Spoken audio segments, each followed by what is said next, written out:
Matt from the Lebanon Co-op food store. I am the beer manager there, and today I'm here to talk about the difference between stouts and porters, especially this time of the year, getting close to St. Patty's Day and whatnot. I think a lot of people have this Guinness in their hand because it's very popular around this time of year. This is actually an Irish dry stout, but I know when I started getting into beer and stuff, I did have a question. Really, what was the difference between the two styles? They are the same thing. The first ever recorded use of the word stout was in the 18th century. In England, it was called a brown porter stout. It actually ended up being a higher octane version of the porter, which is a dark ale that was used for porters, literally, during that time. And it was supposed to be something that would be able to give them strength and sustenance through the day to be able to continue their work because they were mostly drank by manual labor. This now, fast forward and into craft beer and stuff, there are so many different styles, and just in front of us are some that are available here. They can go anywhere from an American porter here to a Baltic porter, which is actually a porter that has been lagered. And it's very, very similar to this right here, which is something that's called an imperial stout. Going into the very traditional extra stout or Irish extra. And then here, which is the definitive Irish dry stout. Here, something a little bit nouveau, which is actually very, very close to an Irish dry stout, but what they do is they add lactose to it to give it a creamier thing, and this is called a milk stout. And then something that's also very popular these days are things like this, which are imperial stouts that they actually do additions and then age in wood, which a lot of breweries now are doing that. It is a generally agreed upon rule that imperial stouts are going to be plus 8% alcohol, but that's pretty much the only deviation off that.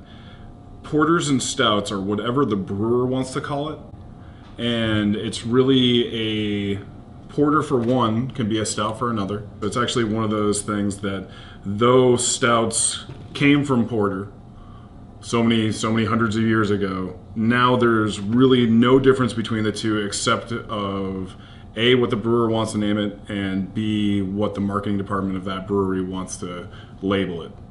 But they're all delicious, and especially now in March when there's a little bit of a chill out there and you want to still be outside because there is starting to be sunshine. I do really, really enjoy having a nice dark beer that will sit there and warm me a little bit while enjoying being outside.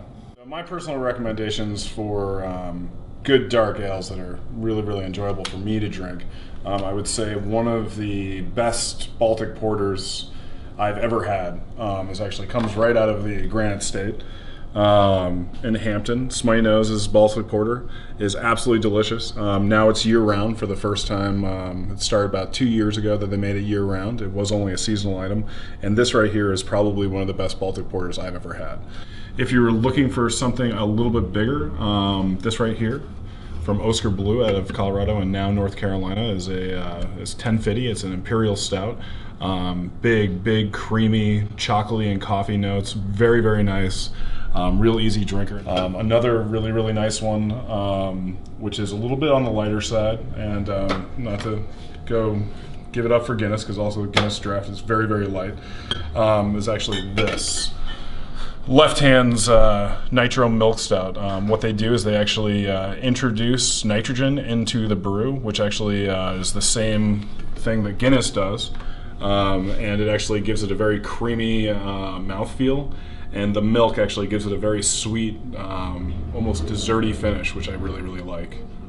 Thanks so much for joining me here. I hope you learned something about stouts and porters, and if you do have any questions or would like to pick up any of these wonderful beers, please come to any of our 3 locations in White River Junction, Hanover, or Lebanon, and you can either find me or my counterparts at each of those locations where they'll be able to answer any questions that you might have. Thanks so much, and have a wonderful, wonderful early spring.